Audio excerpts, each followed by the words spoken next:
नमस्कार, मैं अवनी मिश्रा आज एक कविता प्रस्तुत करने जा रही हूँ जिसका नाम है मैं स्त्री हूँ। मैं स्त्री हूँ, मैं स्त्री हूँ, मैं नारी हूँ, मैं कली हूँ, मैं फुलवारी हूँ, मैं बेटी हूँ, मैं माता हूँ, मैं बलिदानों की गाथा हूँ।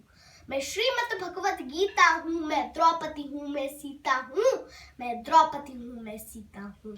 पुरुषों की इस दुनिया ने मुझे कैसी नियति दिखाई, कभी जुए में हार गए, कभी अग्नि परीक्षा दिलवाई, कभी जुए में हार गए, कभी अग्नि परीक्षा दिलवाई।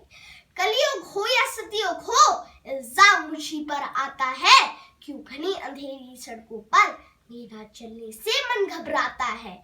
मेरी मुट्ठी बन जाती है, दिल की धड़कन बढ़ जाती है, हर तरफ पसीना माथे पर, दिल में मेरे घबराहट है।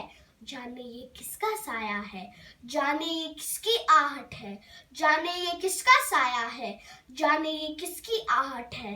अंधेरे में उन हाथों ने मुझको बाहों में खींच लिया, एक ने मुंह पर हाथ रखा तो एक ने आंचल खींच लिया। नारी के सम्मान को मिलकर तार तार सा कर डाला, मर्यादा के आंचल को फिर जार जार सा कर डाला। मारा है मुझको, पीटा है, बालों से मुझे घसीटा है, फिर बर्बरता की उन सारी सीमाओं को तोड़ दिया। उन घनी अंधेरी सड़कों पर फिर मुझे तड़पता छोड़ दिया।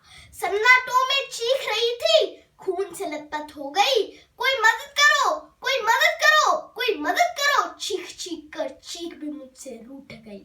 जब होश में आई तो इस समाज की बातें सुनकर टूट गई। परिवार वालों की बदनामी होगी, सब मुझे यही समझाते हैं, ये नई उम्र के लड़के हैं, थोड़ा तो भय की जाते हैं। भूल जाओ जो हुआ, लड़के तो बच ही जाएंगे, तुम लड़की हो, दुनिया वाले तुम पर ही प्रश्न उठाएंगे। क्यों नहीं था कोई साथ में, क्यों निकली अकेली रात में, क्या मेकअप था, क्या गहने थे, क्या छोटे कपड़े पहने थे।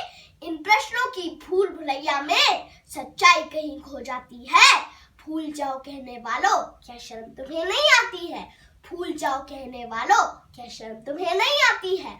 और ये आखिरी गलती आपकी भी हो सकती है, कल सड़क पर बेइज्जत बहन या बेटी आपकी भी हो सकती है, कल सड़क पर बेइज्जत बहन या बेटी आपकी भी हो सकती है। और इस एहसास से बढ़कर कोई दर्द नहीं हो सकता है, जो नारी का अपमान करे वो मर्द नहीं हो सकता है। जब सजा मौत की लागू होगी सारे दोषी लड़कों पर, फिर कोई लड़की नहीं मिलेगी खून से लथपथ सड़कों पर, फिर कोई लड़की नहीं मिलेगी खून से लथपथ सड़कों पर। आओ प्रण लो मेरे साथ और ये आह्वान करो, अपनी मर्यादा को समझो और नारी का सम्मान करो, नारी का सम्मान करो, नारी का सम्मान करो। धन्यवाद।